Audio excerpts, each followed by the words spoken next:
नमस्कार दोस्तों, आज अपन एशिया महाद्वीप की बात करते हैं जिसमें भारत आता है, अपना प्यारा भारत।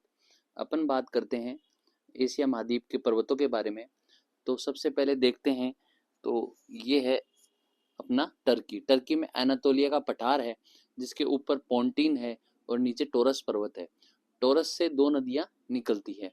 फिर अपन बात करें ईरान के पठार की, तो ईरान के पठार के ऊपर एल्ब्रूज है और ये जाग्रोस है। एल्ब्रूस यहाँ पर है काकेशस श्रेणी में, वो यूरोप की सबसे ऊंची चोटी है। और ये एल्ब्रूज है जो ईरान के पठार के ऊपर एल्ब्रूज है और नीचे जाग्रोस है। तो ये जाग्रोस व एल्ब्रूज जहां जाके मिलती है उसको बोलते हैं अरारत पर्वत। और ईरान के पठार में एक देवबंद नाम की चोटी है। फिर अपन बात करें आसिर, ये सऊदी अरब और यमन में पड़ती है।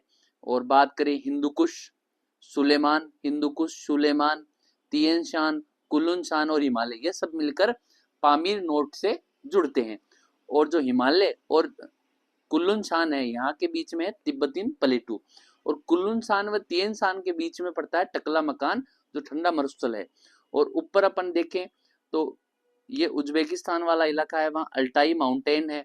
शान पर्वत ये चीन में पड़ता है, शान पर्वत। ये मंगोलिया व चीन में है, मंगोलिया प्लेटू। ये किंगई की पहाड़ी है। फिर अपन बात करें तो यहाँ इंडोनेशिया में है किनाबालू और इंडोनेशिया में है पुंचाक जया। तो ये कुछ पहाड़ियां हैं, इनके बारे में अपन पढ़ते हैं जो एशिया में पर्वत पहाड़ियां हैं। आसिर, आसिर मैंने आपको बताया आसिर यहाँ पे है, सऊदी अरब व यमन में है। तो ये यमन है, ये यमन है, ये ओमान है, ये सऊदी अरब है। तो आसिर का अपने को याद रह जाएगा। पोंटीन व टोरस की बात करें तो ऊपर पोंटीन है, नीचे टोरस है। अनातोलिया के पठार के दोनों तरफ है। तो ऊपर वाला पोंटीन, नीचे टोरस, अनातोलिया का पठार तुर्की, जिसे एशिया माइनर भी कहा जाता है। अरारत पर्वत मैंने आपको बताया, अरारत पर्वत एल्ब्रूज व जाग्रोस आके मिलते हैं, उसे अरारत पर्वत बोलते हैं। तुर्की की सबसे ऊंची चोटी है अरारत पर्वत। ये अरारत तुर्की में पड़ता है, टर्की में पड़ता है। मृत ज्वालामुखी है। एल्ब्रूज व जाग्रोस पर्वत श्रेणियां इसमें आकर मिलती है। एल्ब्रूज व जाग्रोस ये दोनों ईरान में है, ईरान के पठार के दोनों तरफ है और अरारत पर्वत पे जाके मिलती है। और एल्ब्रूज जो पर्वत है इस पे देवमंद चोटी, पश्चिमी एशिया की सबसे ऊंची चोटी है। ये देवमंद चोटी या एल्ब्रूज पर है। तो ये पश्चिमी एशिया की सबसे ऊंची चोटी है देवबंद। फिर अपन बात करें हिंदुकुश पर्वत की, तो हिंदुकुश पर्वत अफगानिस्तान व नीचे पाकिस्तान में पड़ता है। फिर सुलेमान की बात करें तो सुलेमान टोटली पाकिस्तान में पड़ता है। और साल्ट रेंज ये भी पाकिस्तान में है। छगई की पहाड़ी यहाँ पाकिस्तान का परमाणु केंद्र है, ये भी पाकिस्तान में पड़ता है। तो यही है, ये सुलेमान पाकिस्तान में है और हिंदुकुश पाकिस्तान व अफगानिस्तान दोनों में पड़ता है। और छगई की पहाड़ी जहां पाकिस्तान का परमाणु केंद्र बना हुआ है। फिर अपन बात करते हैं व्रतखिंगन, व्रतखिंगन चीन में पड़ता है। अब पामीर की मैंने आपको अब बात करी, पामीर में ये हिंदुकुश, तिएन शान, कुल्लुन शान, हिमालय ये सब आकर मिलते हैं। पामीर को विश्व की छत बोलते हैं। पामीर ताजिकिस्तान, ऊपर इसमें ताजिकिस्तान है, फिर किर्गिस्तान है और अफगानिस्तान है, पाकिस्तान है और चाइना है, ये पामीर से जुड़े हुए हैं। तो ताजिकिस्तान, किर्गिस्तान, अफगानिस्तान और चीन ये सब पामीर की छत, पामीर जिसे विश्व की छत बोलते हैं वो इन देशों में है। और हिमालय, हिंदुकुश, हिमालय, हिंदुकुश, कुलुन शान, तिएन शान ये सब पर्वतों का जंक्शन कौन सा है? पामीर। फिर कुलुन शान चीन में है, तिएन शान भी चीन में है, इन दोनों के बीच में टकला मकान मरुस्थल है। अल्ताई पर्वत भी चीन में है और श्यान पर्वत भी चीन में है। पुंचुक जाया ये इंडोनेशिया की सबसे ऊंची चोटी है, पुंचुक जाया। फ्यूजी बहुत बार पूछा जाता है, इंपोर्टेंट भी है। फ्यूजी जापान में है। फ्यूजी कहाँ है? जापान में है। ज्वालामुखी सक्रिय ज्वालामुखी है, वेरी इंपॉर्टेंट है भाई, सक्रिय ज्वालामुखी है। प्रशांत महासागर अग्निवलय, जो प्रशांत महासागर का अग्निवलय है ना उसका हिस्सा है फ्यूजी। यहाँ फ्यूजी है, ये प्रशांत महासागर की अग्निवलय दोनों तरफ है।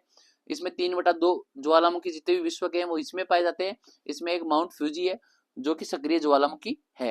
अराकान योमा की बात करें तो ये म्यांमार में है। अराकान योमा इसी का एक भाग, अपना जो अंडमान अराकान योमा का ही भाग है। ये अराकान योमा का निर्माण कैसे हुआ कि भाई इंडो ऑस्ट्रेलियन प्लेट व ब्रह्मा प्लेट, इन दोनों की, यहाँ तो ब्रह्मा प्लेट थी, यहाँ इंडो ओशियन प्लेट आई, इन दोनों के अभिसरण से अराकान योमा पर्वत का निर्माण हुआ। फिर अपन बात करें सबसे ऊंची चोटी अराकान योमा की, तो माउंट विक्टोरिया है। लेक विक्टोरिया में आपको पूछूं तो वो अफ्रीका महाद्वीप में है। माउंट विक्टोरिया पूछूं तो अराकानियोमा पर्वत की सबसे ऊंची चोटी है। पूर्वांचल व अंडमान निकोबार द्वीप समूह भी इसी का भाग माना जाता है। अनातोलिया का पठार मैंने बताया ईरान में है, इसके ऊपर पोंटीन है, नीचे टोरस, ये दो पर्वत है, इसलिए अंतर्पर्वतीय पठार है। शुष्क परिस्थितियां पाई जाती है। तुर्की की राजधानी अंकारा, अंकारा कहाँ है? टर्की की राजधानी अंकारा, वो अनातोलिया के पठार पर है, इसे एशिया माइनर भी कहा जाता है। ईरान का पठार, इसके ऊपर एलब्रूज है, नीचे जागरोज है, एलब्रूज के ऊपर चोटी है देवमन। तो ईरान का पठार ईरान में स्थित है और शुष्क परिस्थिति यहाँ पाई जाती है। पोटवार का पठार पाकिस्तान में है, पाकिस्तान की राजधानी इस्लामाबाद और रावलपिंडी, जहाँ पाकिस्तान का सैन्य बेस है। जैसे पेंटागन अमेरिका का सैन्य बेस है ना, वैसे पाकिस्तान का सैन्य बेस है रावलपिंडी। तो यहाँ पर सैन्य अड्डा है पोटवार के पठार पर, यहाँ जीवाश्म ईंधन पाया जाता है। तिब्बत का पठार अपन बात करें तो हिमालय व कुल्लुन के बीच में तिब्बत का पठार बहुत बड़ी जगह है। विश्व का सबसे बड़ा व ऊंचा पठार है, 4500 मीटर ऊंचा है लगभग तिब्बतीन प्लेटू, ये वाला तिब्बतीन प्लेटू है और इसके नीचे हिमालय है, ऊपर कुल्लुन है। तो यहाँ से बहुत सारी नदियां आती है, ब्रह्मपुत्र आती है, सिंधु आती है, ऊपर की तरफ सिंधु आती है, इधर सतलज आती है और यांगसी है, सिक्यांग है, मेकोंग है जो थाईलैंड इधर जाती है, सालविन नदी है, ये सब नदी तिब्बत के पठार से आती है। शान का पठार ये म्यांमार में है, सीसा दस्ता के लिए, चांदी के लिए फेमस है। सालविन नदी इस पे बहती है, ये सालविन नदी वो है जो तिब्बत के पठार से आती है। शान के पठार म्यांमार में बहती है, मर्तबान की खाड़ी में गिरती है। लोएस का पठार बात करें तो चीन में है। और फिर एशिया के मैदानों की बात करें तो इराक में है अपने, इराक में मेसापोटामिया की सभ्यता आपने पढ़ी होगी, तो इराक में मेसापोटामिया का मैदान है, मेसापोटामिया की मैदान है। तो इसकी खास बात मैं आपको बताऊं, अनातोलिया का पठार मैंने आपको बताया, ऊपर पोंटीन है और नीचे टोरस है, पोंटीन और नीचे वाली टोरस है। तो इसमें यह है कि जो पोंटीन है बीच में अनातोलिया है, नीचे टोरस है, टोरस से दो नदियां आ रही है, टिग्रिस व यूफ्रेटस, ये नदियों के बेसिन में है मेसापोटामिया का पठार। ठीक है, अब मेसापोटामिया में सबसे पहले सभ्यता विकसित हुई, इसलिए सभ्यता का पालना भी कहा जाता है। इराक में स्थित है, जीवाश्म ईंधन खूब पाए जाते हैं। तुरान का मैदान नाम से स्पष्ट हो रहा है कि भाई तुरान के मैदान से सिर दरिया व अम्मू दरिया दो नदियां जाती है और ऊपर अरल सागर में ये गिरती है। तो और तुरान के मैदान में दो मरुस्थल भी है, एक तो है किजिल कुम मरुस्थल, एक कारा कुम मरुस्थल। तो तुरान का मैदान आपको याद रखना है, मध्य एशिया में है। तुरान के मैदान में सिर दरिया व अम्मू दरिया दो नदियां जाती है और किरिल कुम और कारा कुम दो मरुस्थल इसमें तुरान के मैदान में है। चीन का वृहद मैदान वो यांगसी और सिक्यांग नदी जहां बहती है वहां चीन का मैदान है। मंचूरिया का मैदान, ये लोहा आयरन व स्टील के लिए फेमस है। मंचूरिया का मैदान पूर्वी चीन में स्थित है, शीतोष्ण कटिबंधीय घास के मैदान है, लोहा इसके भंडार है, ये इंपॉर्टेंट है भाई, मंचूरिया का मैदान चीन में है। साइबेरिया का मैदान रूस में है, तो रूस में यूराल पर्वत, इधर यूराल पर्वत है और यूराल पर्वत के बाद में ओब नदी है, येनेसी नदी है, लीना नदी है, इन सब में फैला हुआ है साइबेरिया का मैदान जो बहुत ठंडा है। अवसादी चट्टानों के कारण यहाँ पथरीला मैदान है, कृषि हेतु उपयोगी नहीं है साइबेरिया का मैदान। फिर अपन बात करें एशिया के मरुस्थल, तो रूब अल खाली मरुस्थल, ये सऊदी अरब में है। रूब अल खाली मरुस्थल ये सऊदी अरब में है। जो नीचे यमन है, यहाँ ओमान, यहाँ यमन है, यहाँ ओमान है, यहाँ सऊदी अरब है, यहाँ मरुस्थल है रूब अल खाली मरुस्थल। विश्व का सबसे बड़ा अर्ग मतलब रेतीला मरुस्थल है, ये अरब मरुस्थल का भाग है। जीवाश्म ईंधन मरुस्थल में सब जगह जीवाश्म ईंधन मिलते हैं, पेट्रोलियम गैस ये सब मिलते हैं। तकला मकान मरुस्थल मैंने बताया आपको, कुल्लुन शान व तिएन शान के बीच में ठंडा मरुस्थल है। तकला मकान मरुस्थल चीन में है और वहां का एक द्रोणी है, बेसिन है तारीख, क्या नाम है उसका, तारीख बेसिन में स्थित है। वृष्टि छाया क्षेत्र में इसलिए इसका निर्माण हुआ, विश्व का दूसरा सबसे बड़ा है। इसमें एक तकला मकान जो मरुस्थल है, इसमें एक झील क्षेत्र है, लोप नूर झील है, उसमें चीन का परमाणु केंद्र स्थित है। तो ये बात अपने को याद रखने वाली है, लोप नूर झील कहाँ है। फिर अपन बात करें गोबी मरुस्थल की। गोबी मरुस्थल मंगोलिया व चीन में है, उत्तरी चीन और ये जो मंगोलिया, ये चीन है नीचे, ऊपर मंगोलिया, यहाँ पे गोबी मरुस्थल है। गोबी मरुस्थल भी ठंडा मरुस्थल है और पथरीला हमादा मरुस्थल है। तो ये गोबी मरुस्थल के बारे में आप याद रखना। कुछ झीलें हैं, डेड सी, ये डेड सी है, ये इजराइल व जॉर्डन की सीमा पर है। दूसरी वान गोल झील तुर्की में है, सबसे ज्यादा इसमें लवणीयता पाई जाती है। तीसरी उर्मिया झील यहाँ पे है। फिर बात करें कैस्पियन सागर तारिक नाम के देशों में फैली हुई है। ताजिकिस्तान है, अजरबैजान है और कजाकिस्तान है। तो तारिक नाम के देशों में आर्मेनिया है, यहाँ फैली हुई है कैस्पियन सागर। अरल सी, यहाँ पे अरल सी की लोकेशन है, कजाकिस्तान में है। बालकश, बालकश कजाकिस्तान में है। फिर बात करें इशिकुल, तो इशिकुल उज्बेकिस्तान और कजाकिस्तान में है। फिर उबसनूर, उबसनूर है अपने मंगोलिया में है। बेकाल रूस में है। और फिर किंगई, किंगई भी चाइना में है। टोनले सेब, टोनले सेब इंडोनेशिया में है। टोनले सेब की लोकेशन ये है। फिर बात करें टोबा, और फिर बात करें वीवा, वीवा झील जापान में है। तो अपन इनके बारे में एक एक करके देखते हैं। मृत सागर, मृत सागर इजराइल व जॉर्डन की सीमा पर स्थित है। भ्रंश घाटी है, विश्व का सबसे निम्नतम बिंदु झीलों में पाया जाता है, तो मृत सागर में पाया जाता है। विश्व के स्थलीय भागों में सबसे निम्नतम बिंदु मृत सागर में पाया जाता है। यहाँ लवणिकता बहुत ज्यादा है और घनत्व भी बहुत ज्यादा है, इसलिए आसानी से तैरा जा सकता है इसके ऊपर।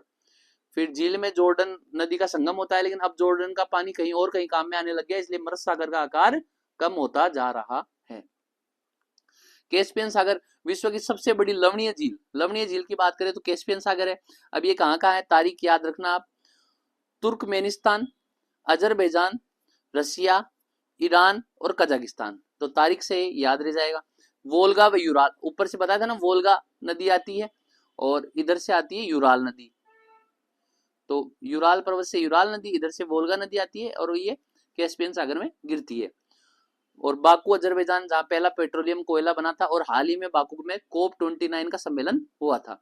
इशिकुल झील, इशिकुल झील किर्गिस्तान में स्थित है, विश्व की दूसरी लवणीय झील है इशिकुल झील की, ये लोकेशन है।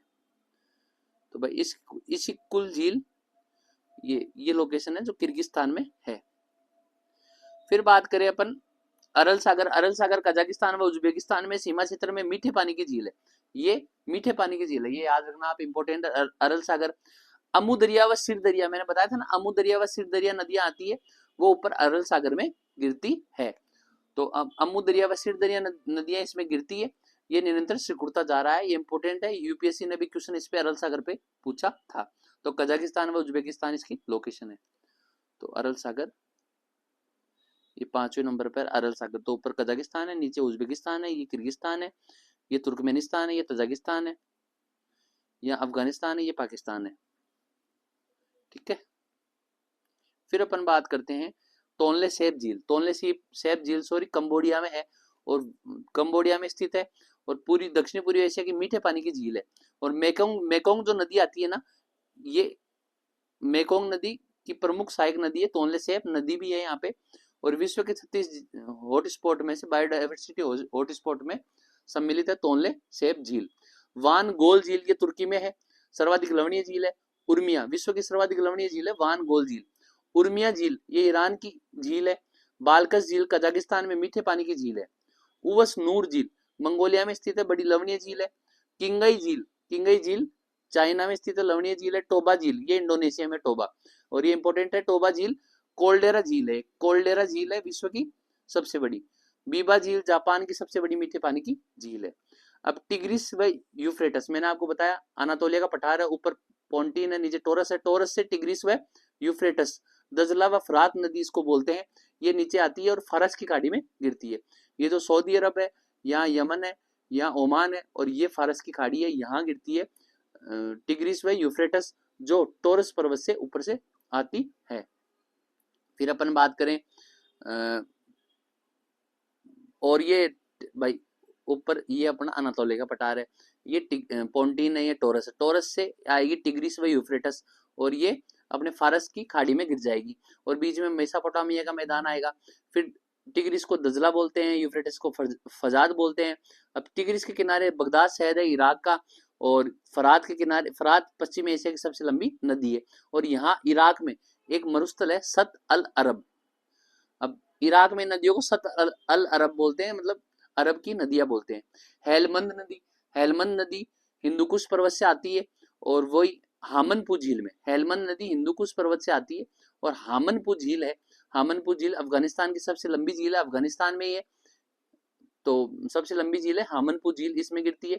बेसिन में अफीम की खेती की जाती है, जो पाकिस्तान, अफगानिस्तान व ईरान, इन तीनों को स्वर्णिम अर्धचंद्रमा बोलते हैं, क्योंकि यहाँ अफीम की खेती बहुत की जाती है। सिरदरिया व अमुदरिया आपको बताया था, ये पामीर क्षेत्र से निकलती है और ऊपर अरब सागर में गिरती है। फिर रूस की नदियां बात करें तो ओब है, येनिसी है तथा ओब नदी अल्टाई की पहाड़ी से निकलती है और ओब की खाड़ी में ऊपर गिर जाती है। नदमुख बनाती है, सीधा गिरती है। और इसकी प्रमुख सहायक नदी है इर्तिश। तो ओब नदी की प्रमुख सहायक नदी कौन सी है? इर्तिश, और ये ओब की खाई में गिरती है। येनिसी नदी की बात करें तो ये सयान पर्वत से आती है, येनिसी की पहाड़ी में गिरती है। फिर एक तीसरी नदी है लीना, तो यहाँ से ओब आती है, यहाँ से येनिसी आती है, यहाँ से लीना नदी आती है। तो येनिसी की बात हो गई, येनिसी भी नदमुख बनाती है, और येनिसी की दो सहायक नदियां अंगारा व तुगस्का। तो यहाँ से ओब आ गई, यहाँ से एनिसी आ गई, येनिसी की अंगारा व तुगस्का सहायक नदी है, बेसिल में जल भंडार है। फिर तीसरी है लीना नदी लेप्टेप सागर में गिरती है। ऊपर किस में गिरती है? लेप्टेप सागर में गिरती है। तो तीसरी लीना नदी है जो डेल्टा का निर्माण करती है। वो दोनों तो नदमुख बनाएगी, एस्ट्री बनाएगी, और ये डेल्टा बनाएगी। रूस की सबसे लंबी नदी कौन सी है? लीना। और बेसिन में इसके सोने के प्लेसर मिलते हैं। अपन बात करते हैं अमूर नदी की। तो अमूर नदी रूस व चीन की सीमा बनाती है, इधर बहती है भाई, ये लीना ऊपर बहती है और अमूर नदी यहाँ बहती है, रूस व चीन की सीमा बनाती है। टाटरी की खाड़ी जो जापान के ऊपर है, यहाँ टाटरी की खाड़ी में गिरती है, और इसे ब्लैक ड्रैगन नदी भी बोलते हैं। फिर चीन की नदी है हुआंगहो नदी, वेरी इंपॉर्टेंट, इसे पीली नदी भी बोलते हैं, चीन का शोक भी बोलते हैं, बहुत सारे अवसाद लेके जाती है ये, और ये बोहाई की खाड़ी में गिरती है। किंगई प्रांत से इसका उद्गम होता है, किंगई की पहाड़ियों से। फिर बात करते हैं यांगसी नदी। तो यांगसी नदी तिब्बत के पठार से निकलती है, वह पूर्वी चीन सागर में गिरती है, ईस्ट चीन चाइना सी में गिरती है यांगसी नदी, और एशिया की सबसे बड़ी व विश्व की तीसरी सबसे लंबी नदी है। यांगसी नदी पर एक बांध बना हुआ है, थ्री गोर्जेस बांध, जो सबसे बड़ी जल विद्युत परियोजना है। और फिर अपन इस पे शहर है संगाई व वुहान। फिर अपन बात करें सिक्यांग नदी, तो यांसी नदी के बाद में आती है सिक्यांग नदी, जो तिब्बत के पठार से निकलती है, और ऊपर ईस्ट चाइना सी है, नीचे साउथ चाइना सी है, साउथ चाइना सी में गिरती है, और इसके बेसिन में चावल की खेती की जाती है। रेड नदी के किनारे वियतनाम शहर बसा हुआ है। चाओ फ्राया नदी, इसके किनारे बैंकॉक थाईलैंड जहां घूमने जाते हैं, चाओ फ्राया नदी के किनारे है। मेकोंग रिवर भी तिब्बत के पठार से निकलेगी और साउथ चाइना सी में गिरेगी, और दक्षिण पूर्वी एशिया की सबसे बड़ी नदी है मेकोंग नदी। और जो मैंने आपको बताया तोनले सैप झील है जो कंबोडिया में, वो मेकोंग नदी से पानी ले रही है। तो नदी के किनारे, मेकोंग नदी के किनारे है नाम पेन जो कंबोडिया की राजधानी है, वियंतिन जो लाओस की राजधानी है, ये शहर बसे हुए मेकोंग नदी के किनारे। फिर बात करें स्वर्णिम त्रिभुज की, जो लाओस है, म्यांमार है और थाईलैंड है, ये तीनों अफीम की खेती के लिए फेमस है, इसको स्वर्णिम त्रिभुज बोलते हैं। और तस्करी भी की जाती है। सालविन नदी की बात करें, ये सालविन नदी भी तिब्बत के पठार से आती है, मर्तबान की खाड़ी जो म्यांमार है, और म्यांमार से इधर जो लाओस थाईलैंड है, इनके बीच में मर्तबान की खाड़ी में गिरती है, सान के पठार पे इसका भाव होता है। इरावदी नदी वेरी इंपॉर्टेंट है, हिमालय से आती है, अंडमान सागर धाराओं से मिलने से इसका उद्गम होता है, वह अराकान योमा पर्वत के बीच में बहती है। पूर्ण रूप से म्यांमार में बहने वाली सबसे बड़ी नदी है इरावदी नाम से डॉल्फिन भी है गंगा में, और रंगून शहर इसके किनारे है। इसकी प्रमुख सहायक नदी है चिंदविन। फिर बात करें सूरमा घाटी, ये बांग्लादेश की प्रमुख नदी है, अन्य नाम बराक नदी है, मणिपुर में बहती है, बांग्लादेश से आती है, मणिपुर में बहती है, और ये गंगा में मिलने से पहले मेघना नदी बन जाती है। तिपाई मुख परियोजना भारत व बांग्लादेश के सम्मिलित रूप से विकास हो रहा है। फिर एशिया के औद्योगिक क्षेत्र है, चीन में है आयरन एंड स्टील के लिए मुगदेन त्रिभुज, इसे मंचूरिया मैदान में है, शेयान, फुनचुन और अंसान, ये तीन जगह है। सूती वस्त्र उद्योग के लिए संगाई व कैंटन है, वस्त्र उद्योग के लिए बीजिंग है, और टिन के लिए यूनान है। फिर जापान की बात करें तो इसमें सबसे इंपॉर्टेंट है क्वांटो, कांटो, केहिन प्रदेश, क्वास्की प्रदेश, योकोहामा, टोक्यो, ये ऑटोमोबाइल के लिए है। ऑटोमोबाइल व एयरक्राफ्ट के लिए नागोया प्रदेश है। सूती वस्त्र के लिए ओसाका को जापान का मैनचेस्टर बोलते हैं, ये बात याद रखना आप। किनकी प्रदेश, कोबे प्रदेश। लोहा व इस्पात के लिए नागासाकी जहां बम विस्फोट हुआ था, कीटो क्यूंसू प्रदेश है। पाकिस्तान में लाहौर, मुल्तान, कराची वस्त्र के लिए है। नौशेरा कागज के लिए है। ईरान में आपको पता है तेल बहुत ज्यादा है, लाली क्षेत्र है, और इराक में किरकुल है जहाँ ऑयल ज्यादा है। तो आज के लिए इतना ही, धन्यवाद।